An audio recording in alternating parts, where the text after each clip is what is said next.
Yeah. Hold on. Let me make it so it's mirroring the display.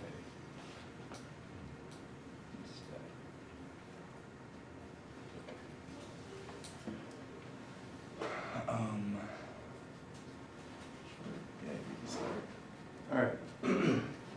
So today we'll be presenting on masculinities, specifically the crisis of boys and men, as described by Richard Reeves.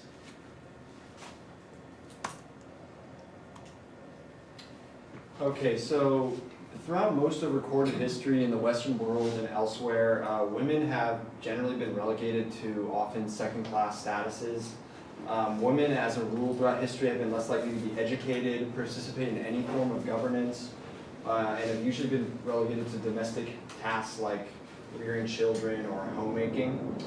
And even up into the industrial era, many nations didn't allow women to participate civically, such as through voting, and only a small percentage had ever worked outside of their own home.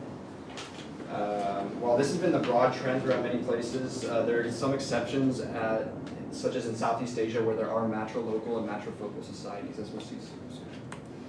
Okay, so here are some exceptions to the rule. Just some definitions.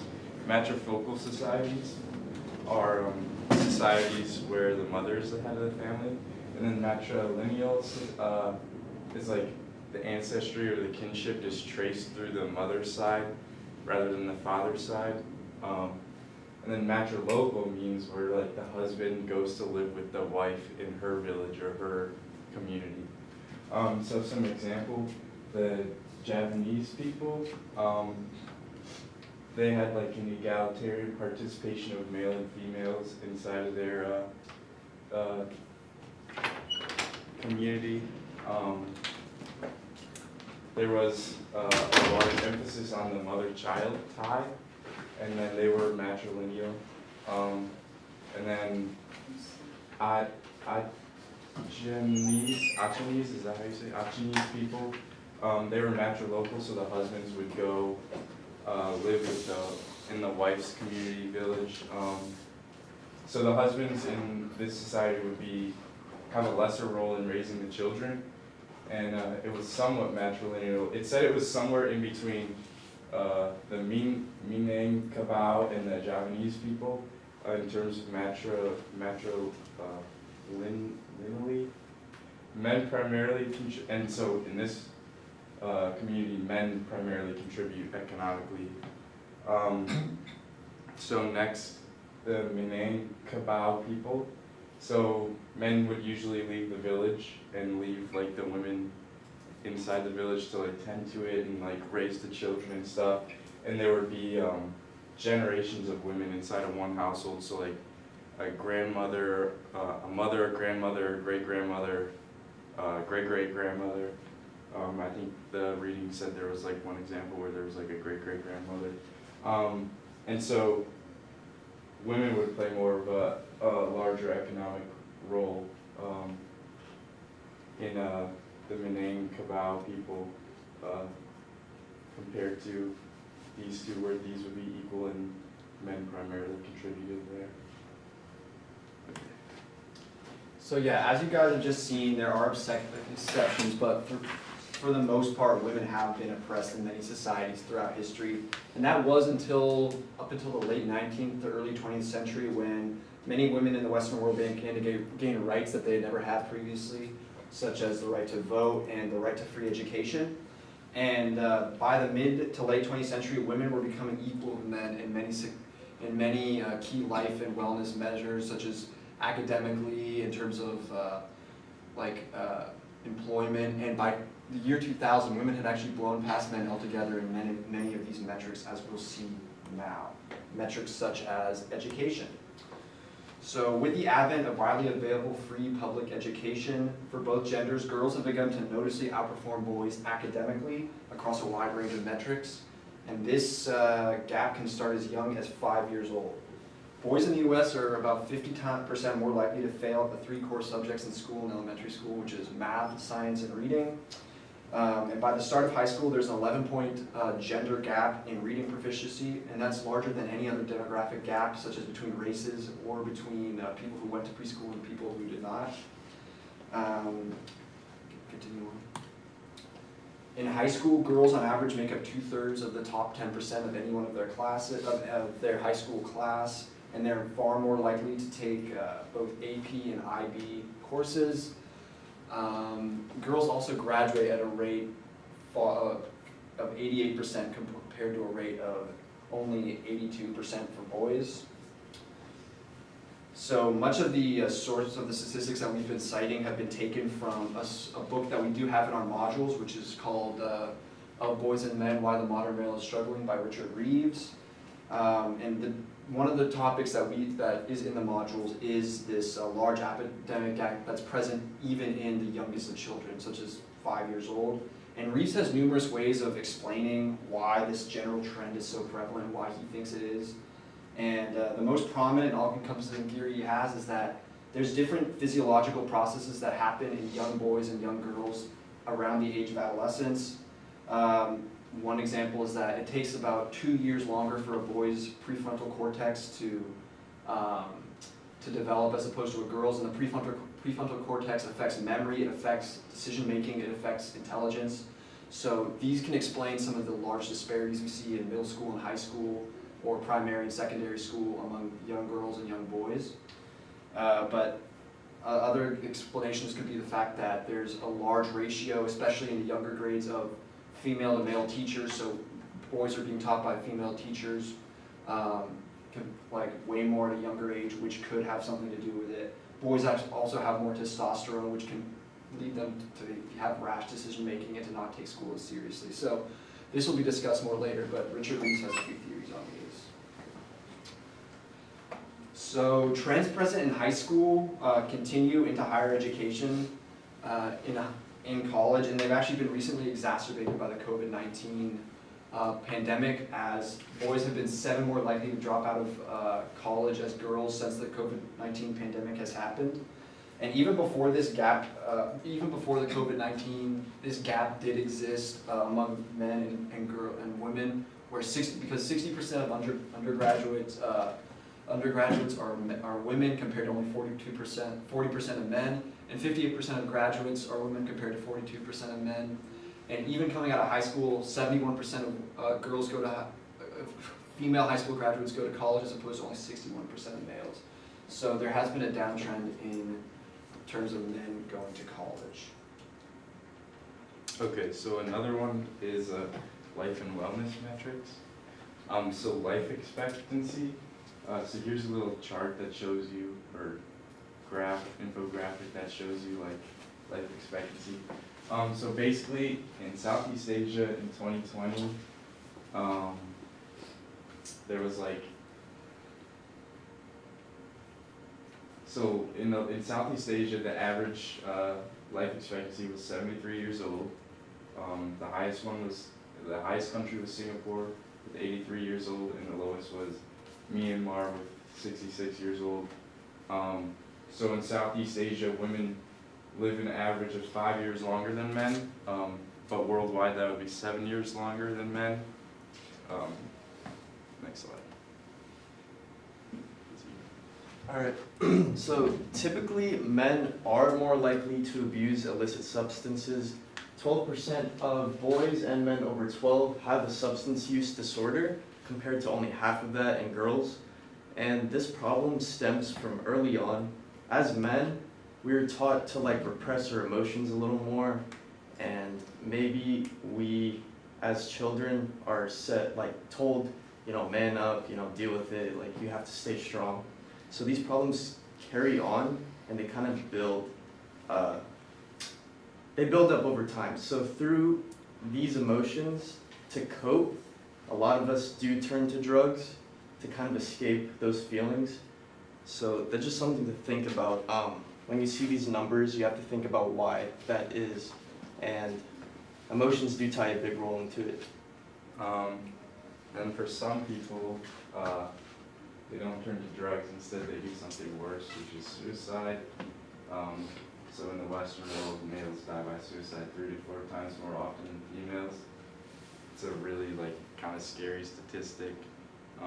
We have a little video that goes a little bit more in depth into it.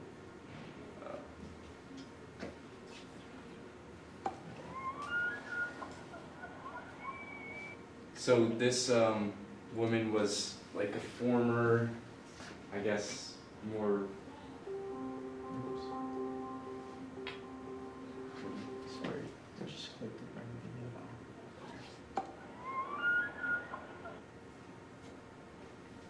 Former, like, more radical feminist, I'd say. She still is into feminism, but she also sort of now recognizes men's rights and realizes, you know, all that. Men are far more likely to lose their child in a custody battle. And I would counter, well, because women are unfairly expected to be the caretaker, it's discrimination against women that women get custody more often. Yeah. I'm not proud of that. Second example, an MRA would say to me, men are roughly 78% of all suicides throughout the world. And I would counter with, but women attempt suicide more often. So it's not a contest, but I kept making it into one.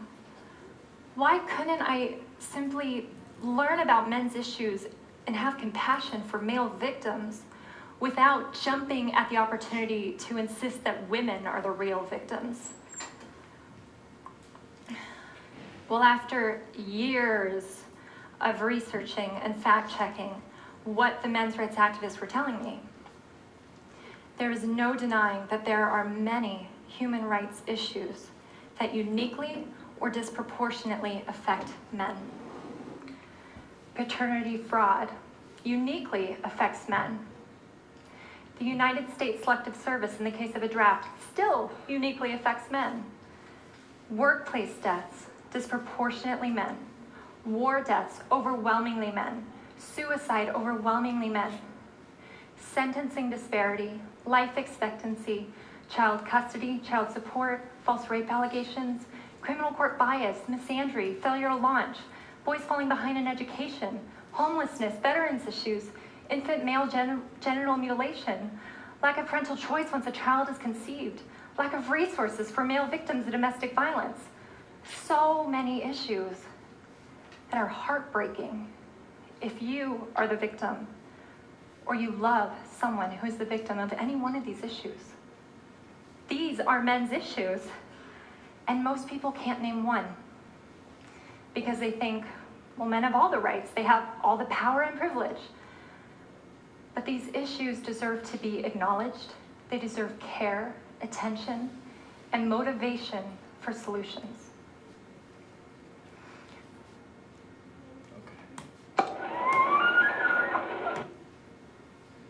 So what does this all mean? So this is a question for you guys. So when you think about the difference between men versus women, what are some things that come to mind immediately?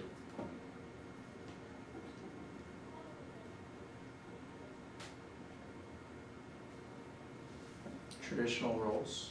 Mm-hmm. Anything else?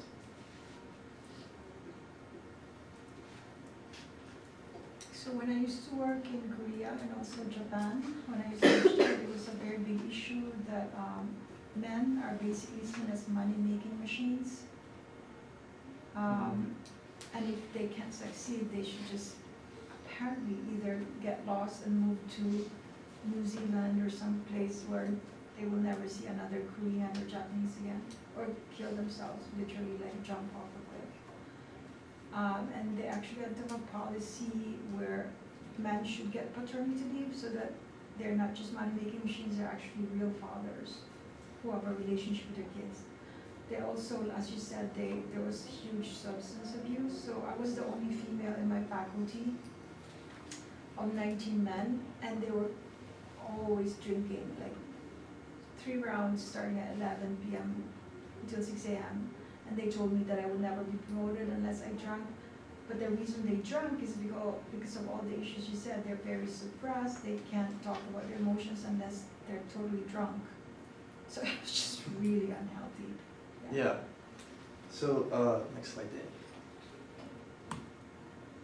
So one difference I would like to point out is biological men biological women are 2/3 as strong as men on average. So this could explain the differences that Reeves is finding, where women are more likely to go to college and they're having higher success within academia.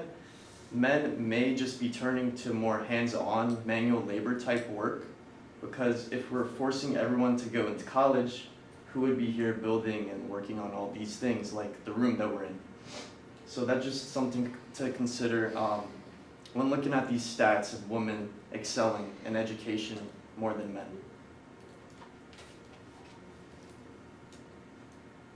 Next. So here is a 15-minute video that I actually brought up in class a while back, and I actually didn't realize it was the author, Richard Reeves at the time. So we're gonna watch that, and he goes into a lot of statistics about men and his book. Can I try and make it so the sound is coming through here?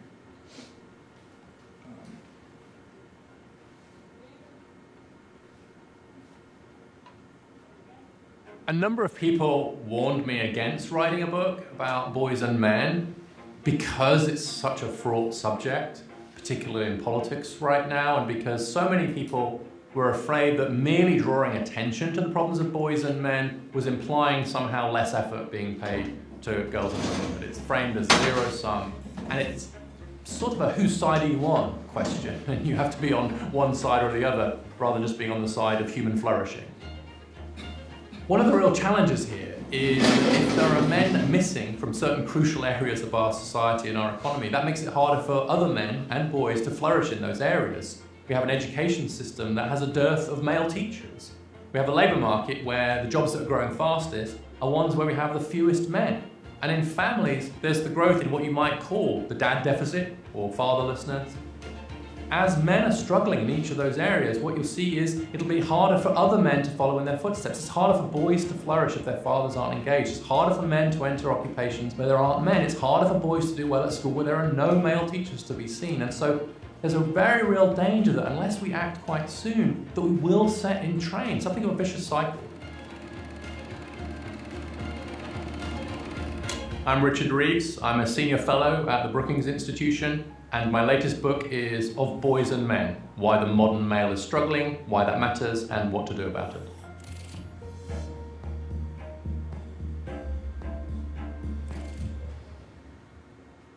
The overall picture is that on almost every measure, at almost every age, and in almost every advanced economy in the world, the girls are leaving the boys way behind, and the women leaving the men.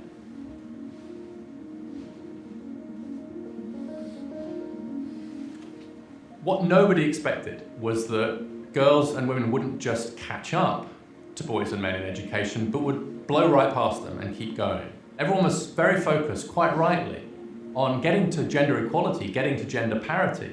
It's not that long ago where there was a huge gender gap the other way, and there was huge focus, correctly, in the 70s and 80s to really promote women and girls in education. But the line just kept going. And nobody predicted that. Nobody was saying, what if gender inequality re-emerges in just as big a way as now, in some cases bigger, but the other way around? And to some extent, everyone's still trying to get their head around this new world where, at least in education, when you talk about gender inequality, you're pretty much always talking about the ways in which girls and women are ahead of boys and men. And that's happened in a very, very short period of human history. So if you look at the US, for example, in the average school district in the US, girls are almost a grade level ahead of boys in English and have caught up in math. If we look at those with the highest GPA scores, The top 10%, 2/3 of those are girls. If we look at those at the bottom, 2/3 of those are boys. When it comes to going to college, there's a 10% gap in college enrollment, a similar size gap in completing college, conditional on enrolling, and the result of those trends is that the gender gap in getting a college degree is now wider than it was in 1972, but the other way around. So in 1972, when Title IX was passed to promote more gender equality in education, there was a 13 percentage point gap in favor of men getting college degrees. Now there's a 15 percentage point gap in favor of women getting college degrees. So the gender inequality we see in college today is wider than it was 50 years ago. It's just the other way around. There's quite a fierce debate about the differences between male and female brains. And in adulthood, I think there's not much evidence that the brains are that different in ways that we should worry about or that are particularly consequential. But where there's no real debate is in the timing of brain development. It is quite clear that girls' brains develop more quickly than boys' brains do, and that the biggest difference seems to occur in adolescence. So what happens is in adolescence, we develop what neuroscientists call the prefrontal cortex. The prefrontal cortex of our brain is sometimes known as the CEO of the brain. It's the bit of your brain that says you should do your chemistry homework rather than going out to party. It's the bit of your brain that says it is worth maintaining a high GPA because it will help you get to college, which might help you in the future. And that bit of the brain develops considerably earlier in girls than in boys, between 1 and 2 years earlier, partly because girls go into puberty a bit earlier than boys, and that seems to trigger some of this development. What that means is that if you have an education system that rewards the ability to turn in homework, stay on task, worry about your GPA, prepare for college and so on, then just structurally, that's going to put at an advantage the group whose brains have developed earlier in those particular areas. That turns out on average to be girls. I think it's a great irony of women's progress that by taking the brakes off women's educational opportunities and aspirations, we've revealed the fact that the education system is slightly structured against boys and men because of these differences in the timing of brain development. But it took the women's movement to show that, because the natural advantages of women in education were impossible to see when women's aspirations were being capped by a sexist society. Now that those caps have been largely removed, we can see that it's boys and men who are at a disadvantage in the education system. At the risk of sounding boring, let's collect the data first so we know what we're dealing with here. I do think that we should be strongly encouraging boys to start school a year later than girls. I think that should become the default in many school districts because of the developmental gap that there is between boys and girls. Because boys' brains mature more slowly, then them starting school a year later would mean that they were developmentally closer to being peers with the girls in the classroom. We need a lot more male teachers. It's striking that the teaching profession has become steadily more female over time. Only 24% of K-12 teachers now are male. That's down from 33% in the 80s.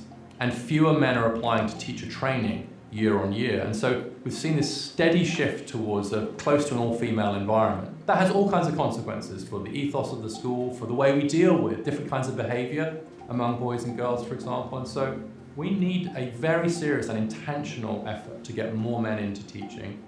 The third thing I would do in this world where I have significant power to dictate policies would be significantly more investment in vocational education and training. That is an area where we do seem to see better results for boys and men on average, and one that's woefully underinvested in the US. The US has really bet most of its dollars on a very academic, a very narrow route towards success, and less emphasis on vocational training. And that has actually put boys and men at a disadvantage. So apprenticeships, technical high schools are actually a really good way to help more boys and men. I think one of the challenges with this debate is that if you're talking to women and men who are, say, at the top of the economic ladder, 4-year college degrees, decent incomes, they look around and they don't see some of these issues. But that's not the same for working class men. That's not the same for men lower down the economic ladder. So there's a danger that we're so busy, to borrow Sheryl Sandberg's phrase, so busy leaning in that we don't look down. The reality for men further down the ladder is very different.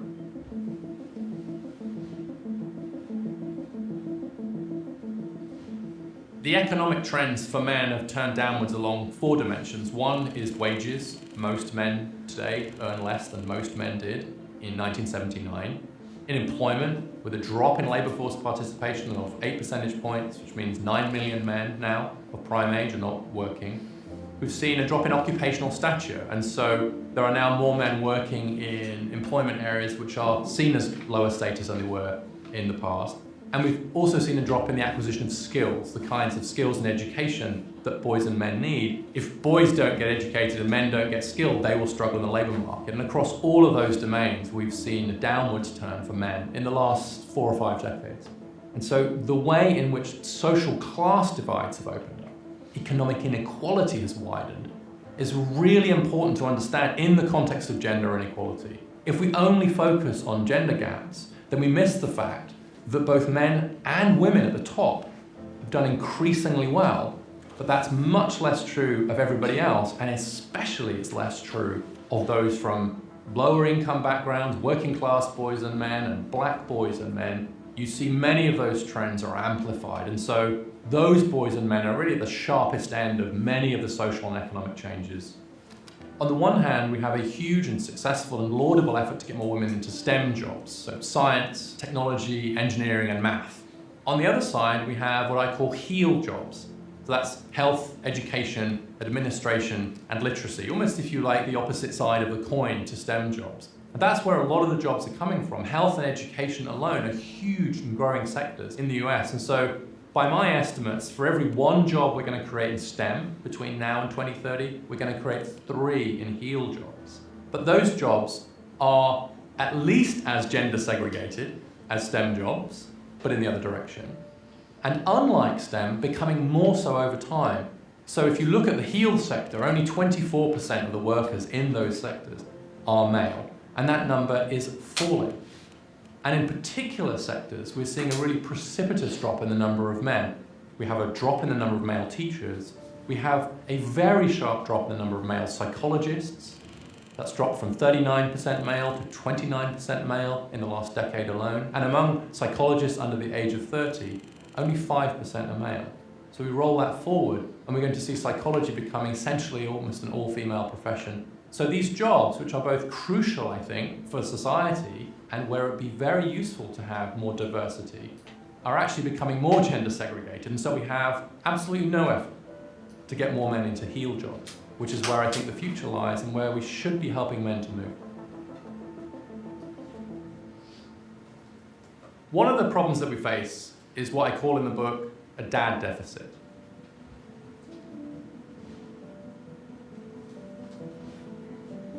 And that can be seen in various different ways. So 1 in 4 fathers don't live with their children.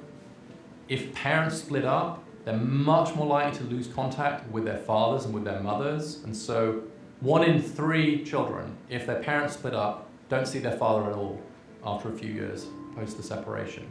So this fatherlessness is something that's very, very specific. And when 4 in 10 children are born outside marriage, and most children to less educated parents are born outside marriage, then we have to reinvent what it means to be a father.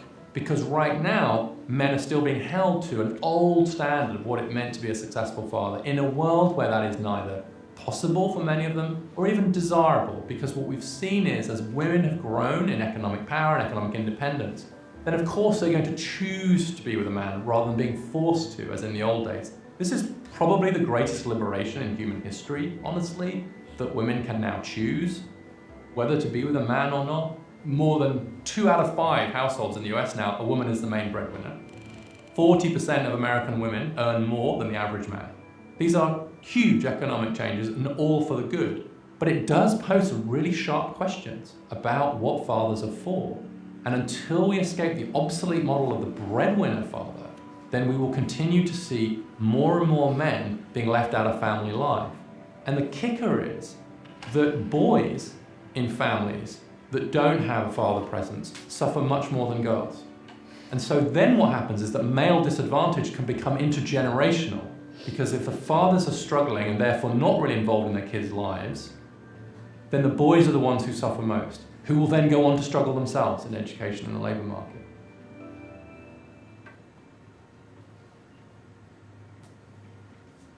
it's clear by now that marriage and social institutions and a sense of purpose matter to men.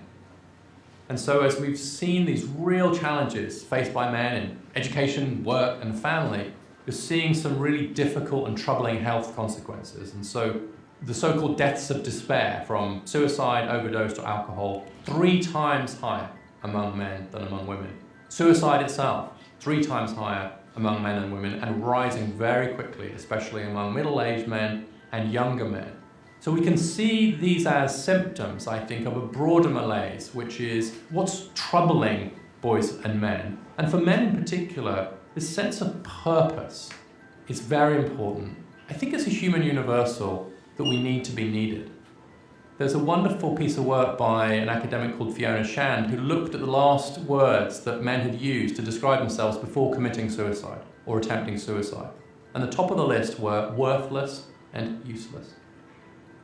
I think if we create a society in which so many men do feel like they're not needed, then it's no surprise that we see these deaths of despair, we see problems with opioids. Opioids are a much bigger problem for men than they are for women. And one of the great tragedies of opioid deaths is the death rates are higher in part because the users are on their own.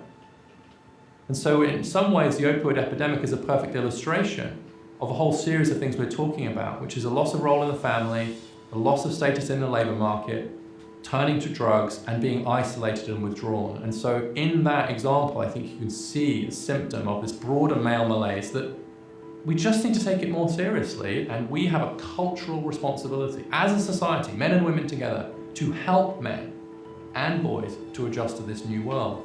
Because right now, many of them are really struggling. Get smarter, faster with videos from the world's biggest. So that's all we prepared to present for you guys. We wanted to open up the last 10-15 minutes or so of class for discussion. If anyone has any questions or thoughts on anything that was presented. Counter arguments, just anything at all. So you did mention that you actually encountered this video before realizing you recognized the author from some of our module readings. Yeah. So I was just wondering how you came across this video, and like if you know any similar sources. Yeah, just on my recommended YouTube page, I just watched it, and I mentioned it in one of our classes, not even realizing that it was the same author from our module. But yeah, there's a few TED Talks that deal with stuff like this, including the one from the previous feminist to now like men and women activists. We could also watch the rest of that. We only picked a little section because we didn't know if we would have enough time. But we'll see if there's any more questions. I know the guy in the video like talked about this a little bit, but do you guys have like any thoughts on like solutions or what we should work on from here and stuff? I think the trade school thing is like a very good, he brought up vocational school. So in Europe and many other parts of the world, that's very much promoted to boys, is to get into some sort of useful trade, whether it be electrician, plumbing, working on cars. That's something that they promote to you from a young age, and that kids are often tracked to be able to get a gainful form of employment. And in the US, that's not something that's ever really presented as an option.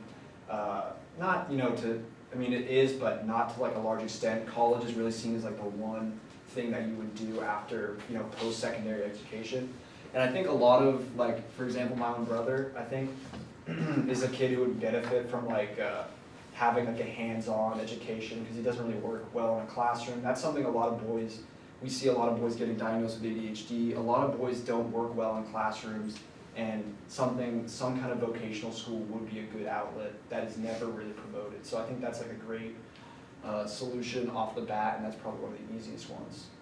And obviously there's other ones. I'd say, yeah, making it more socially acceptable for men to be teachers and men to be part of education and men to be part of childcare, because right now it's seen as like, I don't know, it's still seen as like a woman should be taking care of a kid. A man is not a teacher. A man should be doing something else. He should be making money. And this is a problem in the US, but like you were talking about in Korea, this is or was it Korea or was it Korea Japan? and Japan.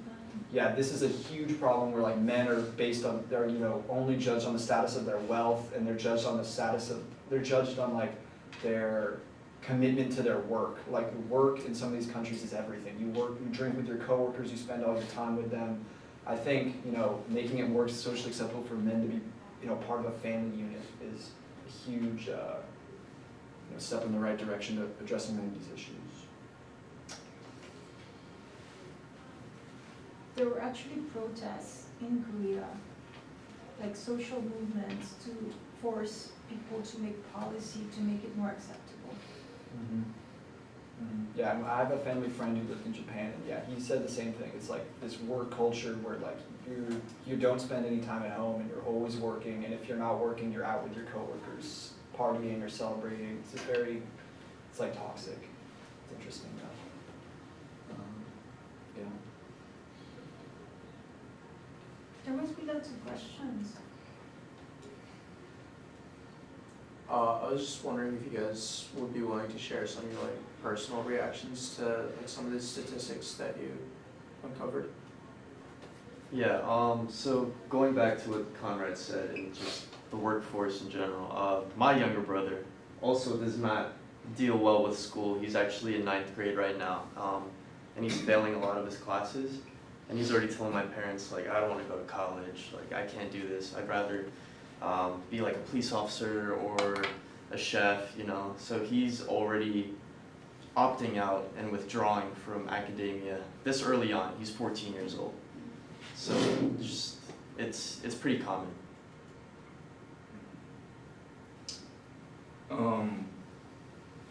I'd say definitely substance abuse and mental health.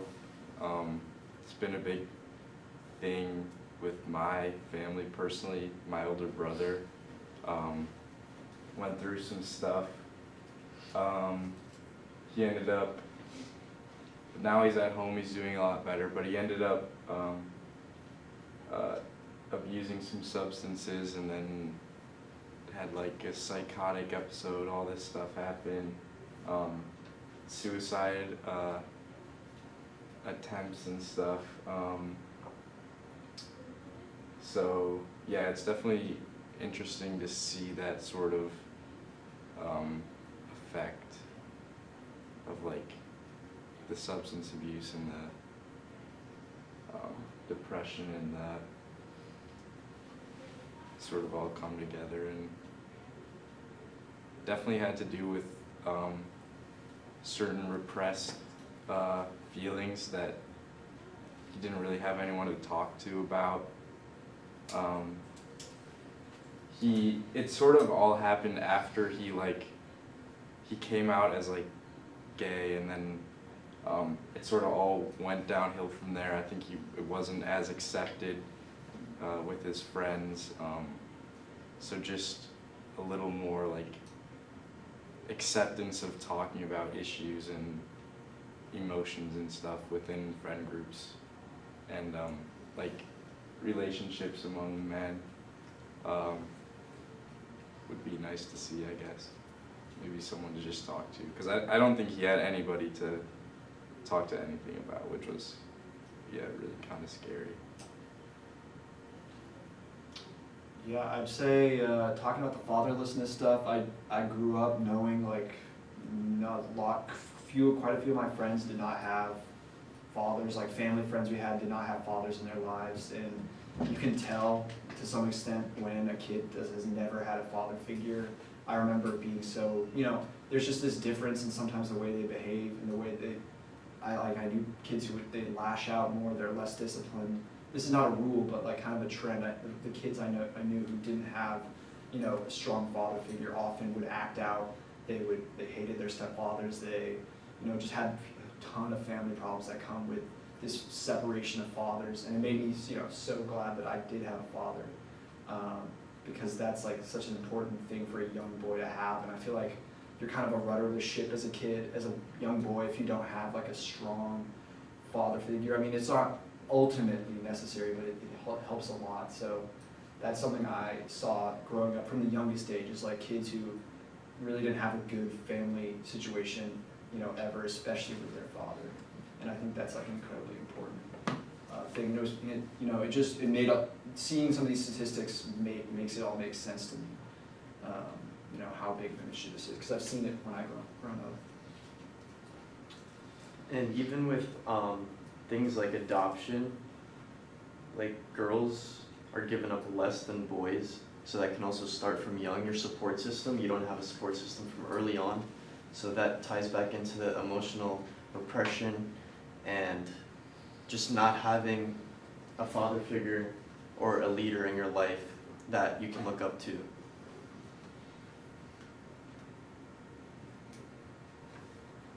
Any other comments, questions? There must be questions from here, those of you who haven't spoken. I have a lot of questions, but, go ahead.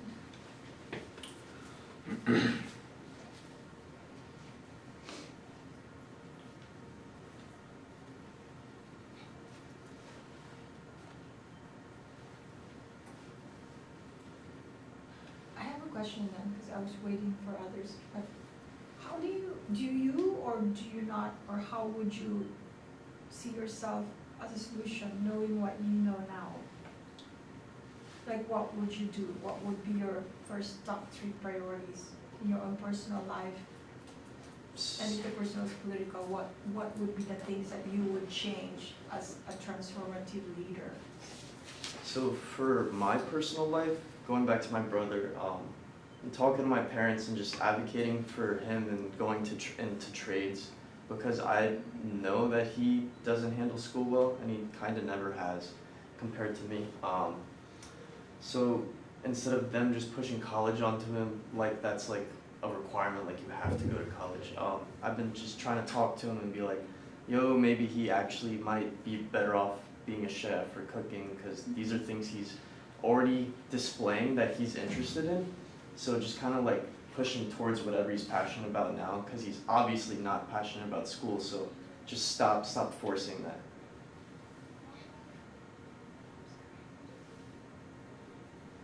Some priorities I would have, I guess, yeah, what we've shown is that a lot of these issues stem from like depression and like kind of just the feelings of isolation and loneliness among men. That's what the suicide often stems from. That's what the substance abuse often stems from.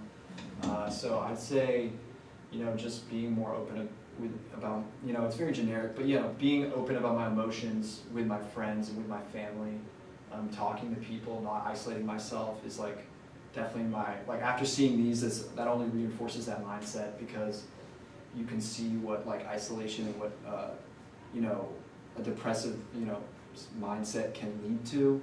I'm not saying that, you know, you can just switch off depression on and off, but like actively trying to like talk to your friends and you know, engage socially with people and talk about your feelings is a way of like kind of abating that like something like a depressive episode. So that would be my #1 priority, is keeping my mental health, you know, stable.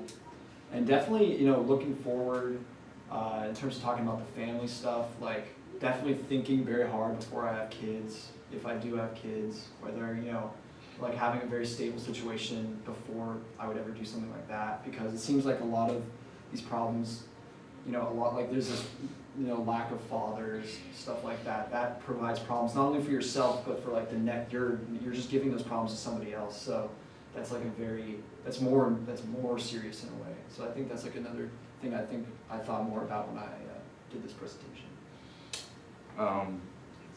Pretty much like Konrad, if I do end up having kids, definitely being a bit more present. And also in terms of mental health, just being more accepting and open and less, I don't know, sometimes it feels like you can't really open up in like more than a group of 2 friends, like sometimes even that, like just it just has to be one-on-one. So maybe just a little more acceptance, like in terms of opening up towards a group or to get a bit more support. I think maybe if we realize that a lot of men struggle with similar issues, that can be talked about among like a group of friends or something, because I'm sure there's issues shared amongst a group that don't really get talked about too much. Why can't you start something like a movement, Why can't I? like the three of you? Well, we could. It's all about being vulnerable. I'd say and just having. I'd say definitely we're all pretty close. We're definitely a bit more open with each other. I'd say we're a lot better speaking with each other. We've kind of opened up to each other and are on the track of like being more accepting and more just, you know, vulnerable and caring and towards other people's issues. You're the new generation. You could start now and create something new. Do you know why Korean movies are so popular? Because men cry all the time. They're always being vulnerable. And it's so popular because it doesn't happen in real life. It's fascinating to study. If that happened more in real life, you wouldn't have to make it in fiction, right? Yeah. But why can't it happen in real life? What is it about this culture here that penalizes you for crying? Weakness, probably, like it's seen as weak. It's a strength. Yeah, it is definitely more of a strength to be in touch with your emotions,